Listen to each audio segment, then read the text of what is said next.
안녕하세요, 셀리브라입니다. 방송 딱 자료 준비하는 동안에 좀 코인이 좀 많이 하락을 했죠. 비트코인부터 해가지고 이더리움도 막 혼자 상승하다가 어느 정도 조정장에 들어갔고 나머지 뭐 올라가지 못했던 올라가려고 했던 코인들도 다시 제자리에 있으니까 여러분들이 아마 실망감을 되게 많이 가지실 거예요. 그래서 제가 차트적인 관점에서 왜 지금 이런 일이 벌어지는지, 향후에 어떤 추세가 벌어질 수밖에 없는지에 관해서 말씀을 드릴 겁니다. 그래서 뭐 이거는 개인적인 견해도 있지만 전문가들 있잖아요. 해외 차티스트 그분 견해도 같이 이제 믹스해서 이제 말씀드릴 거고, 중점적인 뉴스 몇 개랑 해서 오늘은 좀 짧게 뉴스를 말씀드리려고 해요. 제가 이따 오후에 어디 가볼 데가 있어가지고 오늘은 좀 자료 취합을 좀 짧게 했거든요. 일단 토큰포스트에 미국 위원회 위원장 암호화폐는 대부분 증권이다. 규제 개선 필요하다. 갑자기 이런 말씀을 하세요. 이분이 이제 암호화폐는 대부분 증권이다라는 말씀하세요. 갑자기 이분이 왜 이런 말씀하실까요? 그래서 이분 성함이 게리 겐슬러 위원장이거든요. 근데 이분이 5월 7일 날 21년 5월 7일 날 스퀘크 박스에서 방송에서 비트코인은 디지털 희소 가치 저장 수단이나 변동성이 매우 크다. 거래자에게 매력적인 방안이지만 사기 및 기타 문제를 방지하기 위해서는 규제가 필요하다. 우리나라 정부에서 하는 얘기랑 똑같은 말씀을 언급을 하시죠. 그러니까 뭐 우리나라 정부에서 예를 들어서 규제를 해야 된다. 뭐 어쩌게 저쩌게 무슨 얘기가 나오든 전 세계 무슨 유로라든가 중국이라든가 미국이라든가 일본이라든가 저는 다 똑같은 선상에 있다고 저는 생각하거든요. 그리고 그들은 다 보이지 않는 선의 네트워크로 다 연결돼 있다라고 저는 생각해요.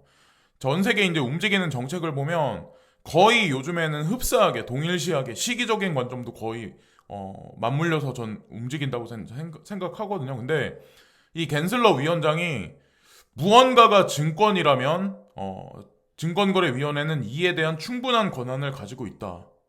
그러니까 증권이라고 판결을 내릴 만한 가능성이 많다. 많은 암호화폐들이 그런 말씀을 하시는 거죠.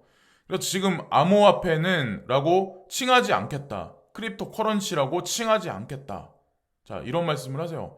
우리는 뭐 크립토 에셋이란 말 하는데 제가 이게 증권이 될 수도 있다. 그리고 향후에 증권 시장에 들어갈 수도 있다라는 말씀을 드리고, 증권 시장과 가상자산 시장의 경계의 벽이 허물어지고 있고 이미 허물어졌다라고 제가 말씀드린 적 있죠. 그러면 이분 말씀하시는 거랑 같이 꾀를 같이 해보면 거의 어떤 꾀가 나오는지 아마 여러분들 아실 거예요. 자, 현실적으로 2019년 10월 달에 크립토 레이팅 카운슬이라고 비트렉스, 앵커리지, 서클사 USDC를 찍어내는 그 사죠. 예, 그리고 배후에는 골드만삭스가 있고, 그리고 여러분들이 이제 가장 스탠다드하게 기본적으로 이제 전 세계에서 표준이 되는 거래소, 그리고 코인을 만들어내는 사람들은 코인베이스에 상장시키려고 하는 마지막 최종 관문이 거래소의 끝판왕이 코인베이스라고 보시면 돼요. 근데 코인베이스 그리고 제네시스 트레이딩이라고 해가지고 그 디지털 커런시 그룹에서 특히나 이제 기관 투자가들 OTC 마켓에서 많은 양을 움직일 때 제네시스 트레이딩을 많이 활용을 하거든요. 그리고 이토로라고 하는 플랫폼도 있고 크로스타워, 특히나 그레이스켈 자산운용사, 이들이 같이 뭉쳐서 크립토 레이팅 카운슬을 만들어냈고, 크립토 레이팅 카운슬에서 증권과 비증권을 구별하는 점수를 만들어내요. 1점에 가까운 거는 비증권, 4점에 가까운 거는 증권형으로 분류를 시켜요. 근데 이들이 규정을 내리죠. 근데 왜 이들이 이렇게 연합을 해서 크립토 레이팅 카운슬을 만들었을까요? 많은 사람들은 이거는 생각 안 해. 그리고 이 사람들은 어떻게 보면 게리 겐슬러 위원장보다 더 전문가예요. 업계에서는. 코인베이스에 계시는 분들, 그레이스켈 자산운용사에 있는 사람들, 이 사람들이 저는 정부하고도 관련이 있을 거라고 생각합니다. 우리나라도 블록체인 협회에서 많은 자문을 가지고 있으면 그분들이 많은 지식을 가지고 있고, 그 정부에다가 자문을 해줄 때 그분들의 많은 영향력이 행사한다고 저는 생각을 하지, 우리나라 국회의원들, 그분들이 법 제정하는데 그분들이 다 일거수일투족을 다 한다고 저는 생각 안 하거든요. 똑같은 맥락으로 보시면 돼요. CRC가 이제 그런 관점으로 들어가는데, 비트코인은 1로 규정을 했어요. 1이 좋다, 4가 나쁘다, 이렇게 보시는 게 아니라 증권과 비증권으로 규정을 내린 거였어요. 이때서부터 이 사람들이 연합을 해서. 근데 여기 보시면 테조스가 3.75야. 근데 XRP가 4.0이야. 여기서 우리가 어떤 면을 볼 수 있냐면 이미 XRP가 2020년 말에 소송에 걸릴 때 이 사람들은 미리 알고 있었다는 거죠. 자, 코인베이스도 미리 알고 있었었고 그레이스켈 자산운용사도 미리 알고 있었어요. 2019년에. 자, 짜고 치는 고시톱이란 얘기예요. 결국에 법이 통과돼서 증권으로 확실하게 규정이 된다. 그럼 어떻게 될까요? 사람들은 이게 가상자산 시장이 예를 들어서 여기 나와 있는 게 비증권과 증권이다. 그러면 증권은 뭐 다 법을 위반해서 다 사라질 거다고 생각하는데 증권이라고 규정을 내렸다는 얘기는 증권 시장하고 연계를 해줄 가능성이 높다라고 전 생각을 합니다. 왜냐면 법이 그렇게 얘기를 하면. 근데 XRP 같은 경우는 증권이라고 만약에 판명이 내리면 이거 법을 위반했기 때문에 이거 끝장이다라고 그냥 단정 지어서 단순한 논리를 피시는 분들이 많아요. 근데 저는 그렇게 생각 안 해요. 세력들이 이런 식으로 했을 때는 자, 그레이스켈 자산운용사나 모든 사람들이 그 어떤 전 세계에서 움직이는 그런 그림자 세력들이 이런 식으로 말을 했을 때는 분명히 거기에는 물음표가 분명히 하나 있을 거란 말이에요. 대중이 생각하는 이 물음표에 해답하고 자, 그림자 금융 세력들이 생각하는 물음표의 해답은 틀릴 수밖에 없어요. 그리고 칼자루를 진 건 그들이고 그들한테 나쁘게 해석, 그러니까 나중에 향후 결론이 도출하지 않을 거라고 저는 생각을 하고. 자, 그리고 코인베이스 상장 직후에 아이잭이라고 하는 코인이 있거든요. 이게 RLC 일명. 저도 이제 예전에 이거 가지고 있었었고. 근데 이 코인이 코인베이스 상장하면서 400%나 상승을 했대요. 그래서 호라이젠이 뭐 $160 위까지 올라갔다가 $130 때까지 조정에 지금 들어가서 좀 실망하시는 분들이 되게 많으시겠지만 모르겠어요. 저는 제가 계속 반복해서 드리듯이 어쨌건 이렇거나 저랬거나 이 코인은 상장을 할 수밖에 없어요. 상장될 수밖에 없고. 그리고 그레이스켈 자산운용사 포트폴리오 중에 마지막으로 상장 안 된 코인 중에 하나예요. 라이브 피어라고 말씀하시는 분이 있는데 라이브 피어가 코인베이스 프로에 예전에 상장되지 않았나요? 제가 헷갈릴 수도 있는데 어쨌건 뭐 호라이젠이 대표적으로 그런 케이스라고 보시면 되고. 그리고 비트코인이 아마 여기보다 아마 더 많이 까져 있을 거예요. 이더리움도 다시 $4,000 아래로 떨어졌을 텐데 제가 여러분들한테 드리고 싶은 말씀은 차티스트 하시는 분들은 비트코인 추세선을 조금만 이탈해도 엄청난 폭락장이 올 거다라고 말씀하시는 분들이 되게 많아요. 근데 저 같은 경우는 항상 균형을 되게 많이 보거든요. 그래서 비트코인이 언제까지 떨어질지 모르겠지만 지금 알트코인도 그렇고 업비트 창만 보면 더욱이나 우리가 패닉할 수밖에 없게 사람을 만들어요. 그래서 매수를 못하게 돼요. 근데 리스크를 안고 사실은 매수해야 될 때는 사실 지금 같은 때예요. 그래서 신규 매수자분들이 저한테 항상 언제 무슨 코인 사야 돼요? 언제 무슨 코인 사야 돼요? 자꾸 물어보시는데 이렇게 하락이 있을 때 사야 되는 거예요. 지금 현재. 지금 현재. 이따가 이 방송을 오후에 보시는 분들은 아마 지금 뭐 어떻게 될지 모르겠지만 어쨌건 하락이 있을 때 야금야금 사두시는 게 제가 보기에는 좋지 않을까라고 생각합니다. 보통은 상승하면 올라타려고 더 올라갈까봐 그러는데 하락했을 때 더 하락할까봐 걱정될 때가 매수 시점이라고 보시면 돼요. 리스크를 안고 하시는 거예요. 더 까질 수도 있다는. 그리고 뭐 비트코인은 지금 미온적인 조정 장세라고 저는 생각을 합니다. 하락장이 아니라. 그리고 라지캡에서 이더리움 빼고는 나머지 코인은 많이 상승한 게 없어요. 아마 아시겠지만 나는 로우캡 마켓에 있는 거 미들캡 마켓에 있는 코인을 가지고 있는데 왜 상승 안 하는지 답답하다, 궁금하다 막 말씀하시는 분들이 있는데 지금 현재 시총 상위에 있는 코인들도 갈까 말까 한 상황인데 여기 나와 있는 코인들은 더더욱이나 똑같죠. 근데 비트코인이 여기서 다시 조정 장세에서 다시 올라가기 시작을 하면 아마 듀얼로 이 친구들을 같이 끌고 올라갈 확률도 높거든요.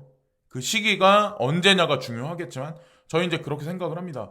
그리고 나서 강력한 상승 시그널이 나온 이후에 강력한 조정 장세가 저는 들어갈 거라고 저는 생각을 해요. 그래서 지금의 장난 같은 장세를 주지 않을까라고 저는 생각하고, 파일코인을 자꾸 저한테 물어보시는데 단기간에 거대 상승이 있었기 때문에 3월 중순서부터 4월 달 되기 전까지 강력한 상승세가 있었기 때문에 당연히 이런 식으로 조정이 들어갈 수밖에 없어요.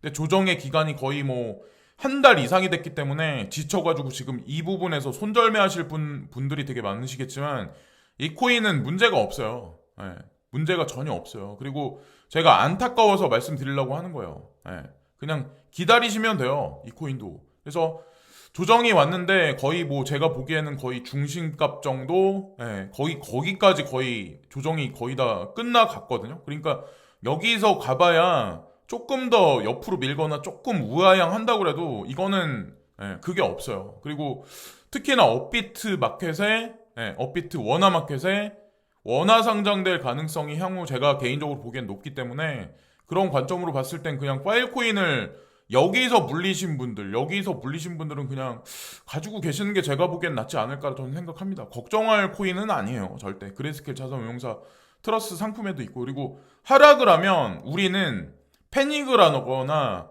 처음에 이제 화를 내. 화를 내죠. 근데 그러다가 패닉했다. 화를 냈다. 패닉했다. 상승했다. 또 찬물을 끼얹고. 이게 계속 반복되다 보면 지금 현재 여기 나와 있는 도날드 똑같이 패닉할 수밖에 없어요. 멘탈이 나가게 만드는 거예요. 의도적으로 세력들이.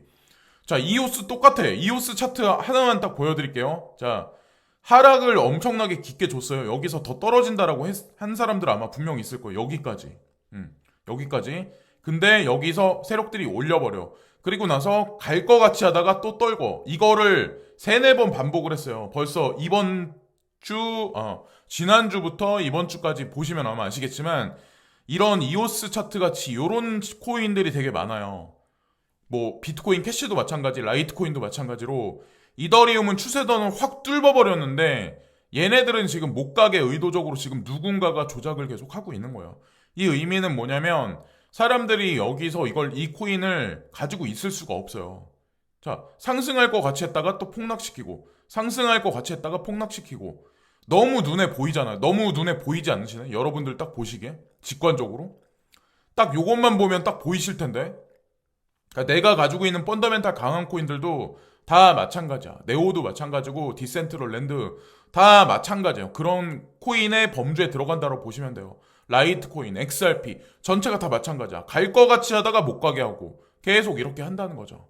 자, 여기에 이제 정답이 있는 거예요. 사실 활주로의 비행기가 옆으로 계속 밀려나가고 있는 거예요. 그러다 어느 순간 되면 이륙을 하는 장면이 분명히 나오기 시작을 할 거예요. 세력들의 장난도 거의 끝판까지 거의 절정에 다다르지 않았나 저희 이제 개인적으로 생각을 합니다. 여기서 손절하고 나가는 거는 진짜 바보짓이라고 저는 이제 생각을 하거든요. 지금 시점에서. 그리고 마지막으로 코인데스크 코리아에 당신의 코인이 해킹됐다. 주의보. 최근 기혁 씨는 자신이 이용하던 암호화폐 거래소로부터 문자 한 통을 받았다. 자신의 계정이 해외에서 접속됐으니 본인이 아닐 경우 해외 IP 차단 서비스를 신청하라는 내용이었다. 해킹을 당했다고 생각해 비밀번호를 바꾸려고 링크를 눌렀다. 여기 기자분이 이제 기사 내용을 그렇게 썼고 사이버 경찰청에 신고를 해야 된다. 1118 이런 식으로 말씀을 하셨는데 실제로 이런 문자를 받으신 분들이 되게 많으신가 봐요. 저 사칭해서 문자를 받았다, 투자해라, 투자 권유 이런 거는 다 믿으시면 안 돼요. 코인 관련해서 여러분들 해킹당 그러니까 차라리 궁금하시면은 따로 검색을 하셔가지고 대표 번호를 보셔가지고 거기다가 직접 문의를 하세요. 절대로 이 링크나 특히나 이런 내용이 아니더라도 주식 관련해서 이상한 전화가 걸려온다거나 이런 거 궁금하시더라도 그런 전화를 받으시면 안 돼요. 절대로. 그러니까 이거는 경험담도 있기 때문에 이제 말씀드리는 거예요. 특히나 메일 같은 경우도 무슨 사이트가 해킹됐다 이런 거 있잖아요. 여기 링크 잘못 누르시면 안 돼요. 절대로. 애플폰이 해킹됐다, 구글이 해킹됐다, 이런 것들 있죠. 그런 거 100%다 믿으시면 안 돼요. 일단 첫 번째는. 자, 여기까지 말씀드리면서 이번 영상도 마치겠습니다. 하여튼 이따가 오후에는 봐서 제가 볼일을 보고 방송을 한 번 더 할 수 있으면 한 번 더 해보겠습니다. 지금까지 찰리브랑이었고요. 오늘 오후도 즐거운 하루들 되시고 구독과 좋아요 부탁드리면서 이번 영상도 마치겠습니다. 감사합니다.